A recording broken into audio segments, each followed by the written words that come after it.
Hi, welcome to Markerboard Videos. My name is Nancy Foote, and today we're going to be talking about how to keep learning learned. This is an efficient way of learning, but more importantly, an efficient way at keeping what you've learned.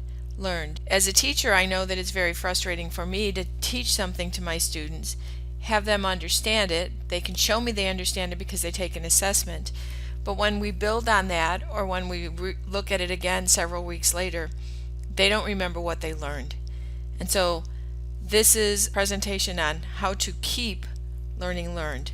So first let's talk about what's ineffective. Just because you're familiar with something does not mean you have mastery of it. When you reread your textbooks or you pore over notes, it gives you the impression that you have mastered something, but familiarity does not equal mastery. So let's do an example. There are 12 different versions of the penny, and all you need to do is identify which one is the real penny. You're familiar with a penny, but does that mean you've mastered what the penny looks like?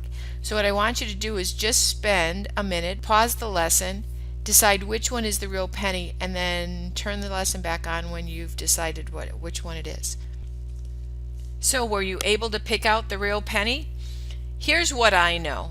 I know that Lincoln is facing to the right, so that gets rid of this one and this one and this one. I know that it does not say United States of America on the top, but it says something, so that gets rid of these four right here. I also know the date is on the right hand side of the penny, so it gets rid of this one and this one. I know that there's something to the left of Lincoln, so that leaves this one and this one, but I don't remember it being two lines. So by process of elimination, I think it's A. What did you think it was? If you said A, you're correct. A is the correct penny. So how can you keep learning learned? Well, you have to do what I call retrieval practice. And to me, what you call something makes a huge difference. If you say you're having a test or a quiz, kids shut down. But if you say you're doing retrieval practice, that's a whole nother story. So some of the ways you can do retrieval practice is to do a flashcard or practice tests. Almost every textbook I know has practice tests, and if you can't find it in a textbook, whether this is for you or for your students, you can just Google the concept. You will find tests, lots of them. In fact, as teachers, be careful of that, because if you can find it on Google with an answer key, so can your students. But make practice tests for yourself, quiz yourself. Remember when we used to use index cards? Maybe not, maybe you're too young, but I used to use index cards all the time. And I would have, for instance, the French vocabulary words that I needed to learn for that week. But once I learned them for that week, I left them in the file box so that I could later go back and continue to remind myself of those words. It's not that once I learned them I could forget them. It was important for me to remember them, so I used the old index card method of review. And I'm sure that you did too. It's a very effective method of retrieval practice. So here's a teacher tip. Consider adding more low stakes, not no stakes, but low stakes quizzing to your plans. Set 3 to 5 minutes aside for a quick quiz. And when I say recall is better than recognition, what I mean is if you have a multiple choice test and all they have to do is recognize which word is correct, that's way different from them coming up with the answer themselves. That means more fill in the blank, short answer, that type of question. Now, those are really hard to use technology to grade, but not impossible. Practice needs to be effortful and it needs to be active. So just review is not good. You should not review all at one time. I have a friend who does a review before every unit test, and that is what I tend to think of as binge purge. So you put all this information in and then you get rid of it on the test, but there's not a lot that's left. If learning is difficult, there is better learning. Cognitive science has shown us that when learning is difficult, we learn better, we learn stronger. By doing effortful practice, you strengthen the memory. So the harder it is to retrieve that information, the easier it is to retrieve it later on. Effort of retrieving knowledge, skills strengthens the memory. So the memory is strengthened and the retrieval is strengthened as well. Think about it. Your brain has so much information to store. What's it going to remember first and easiest? The thing that gets taken out and looked at the most. Same with you. I mean, not just your brain, but I mean with you. What do you remember? At the beginning of the year, you remember the kid that called attention to themselves, the kid whose name you had to say 5 times. The more often you retrieve something, and the more effortful that retrieval, the better it is.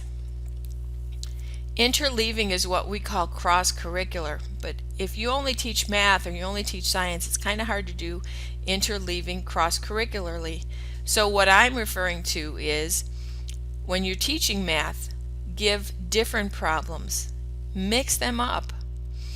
When I'm teaching physics, I may do Newton's laws, and that might be mixed with electricity and wave theory and momentum and metric conversion, and it's all put back together. See, what that does is that allows you to find patterns, and that's what your brain really wants to do.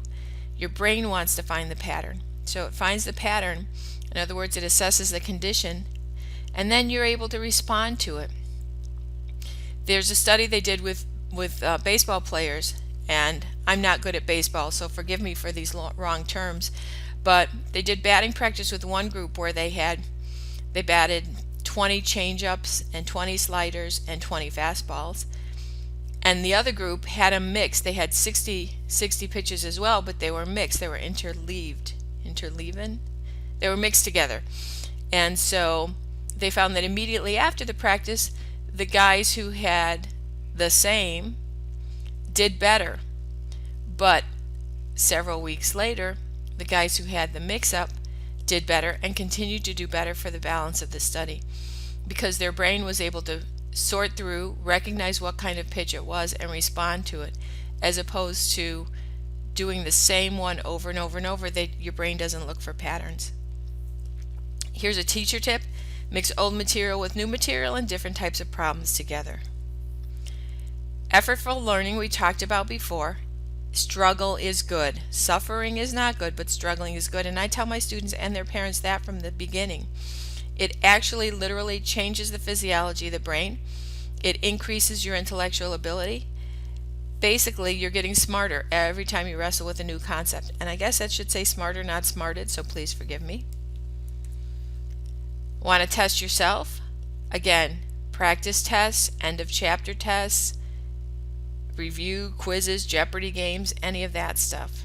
Teacher tip, again, call it retrieval practice and retrieve daily.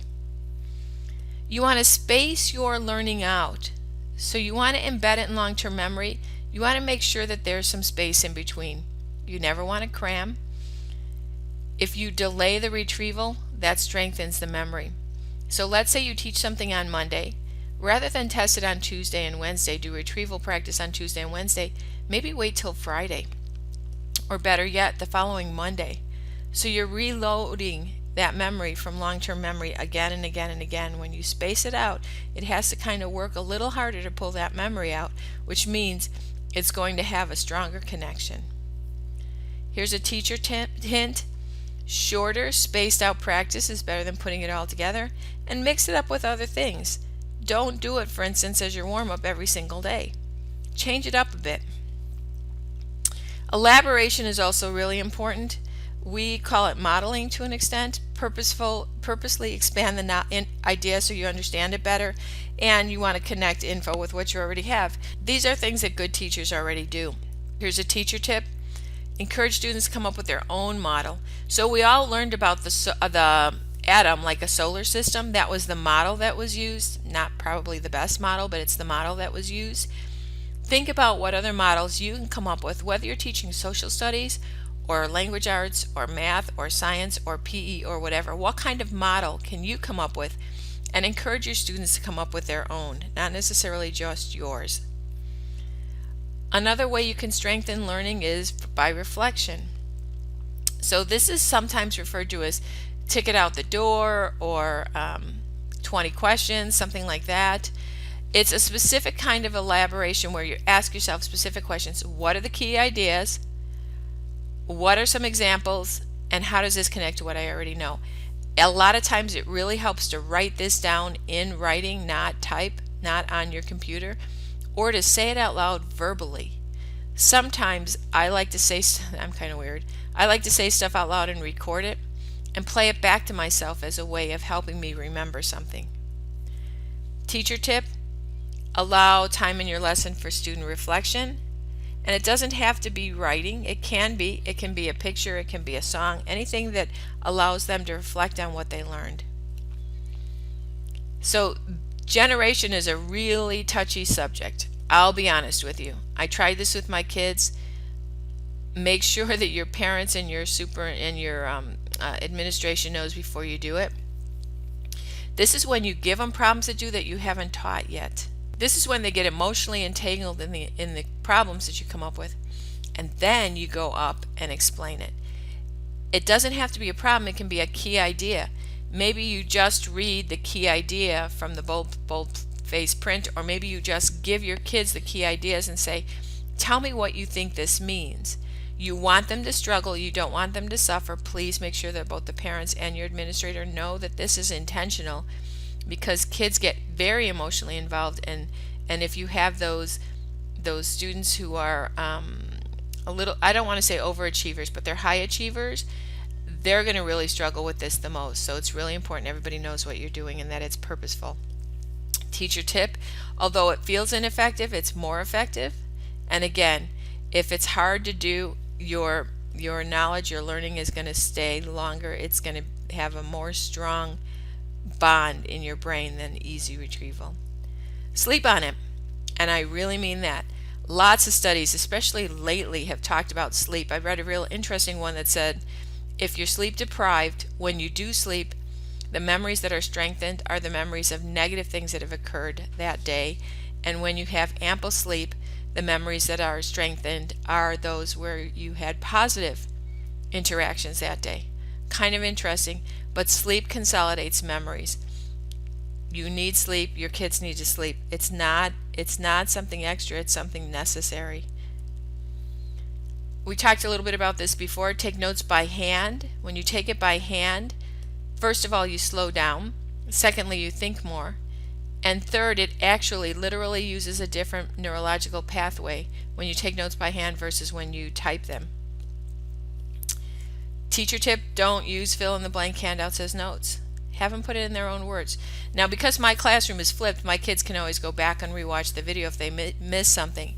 If you don't video record your lessons, you need to have some place where they can double check, because you don't want them to write things incorrectly and not know that they've made a mistake.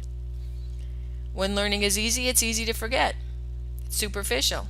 Struggle, struggle, struggle. That's the mantra in my class. Kids will say, I'm struggling, and I'll say, that's music to my ears. Teacher tip: real learning doesn't always feel good. It's hard work. It's hard work. We have some of our gifted kids for who learning has always come very easily. Make it hard for them. Stretch them. Help them learn how to learn as well. Here's what works for me. I use Plickers, which I demonstrated in my workshop. I do have a video on Plickers. If you want to just search Plickers on my YouTube channel, you'll find it. Versatiles, which we also talked about. Pretty numbers and ugly numbers are when I use calculators and when I don't. Edmodo is a great way of grading fill-in-the-blank tests without grading fill-in-the-blank tests, and it's just a fabulous student educational system. It works really well. Google Forms, also ways to fill in the blank tests without fill in the blank, and songs. We use a lot of songs. In fact, here's one of them, which I am not going to play for you. Well, I might start the first part. So this is the first part of a song. This guy's name is Mr. Edmonds. He's on YouTube. He has several dozen songs.